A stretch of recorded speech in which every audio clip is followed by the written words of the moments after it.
Hi everybody, this is Mohit. I'm gonna talk about my daily schedule. So let's get started in it. So first of all, I get up at 6:30 in the morning, and later on I make my bed proper, and then I pray to God. And after that, I wash my face and brush my teeth, and then I have water and do yoga and meditation.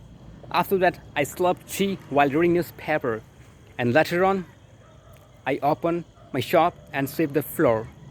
And then I have shower, and later on I have my breakfast, and later on I surf the net, and then I practice spoken English and do my homework, and later on I have my lunch, and then I take a nap, and later on I get up and back I take tea, and after that I go to market for meet my friend, and later on I get back and do my homework, and after that I send homework to sir, and then I attend spoken English class, and then I watch TV, and later on I go to bed.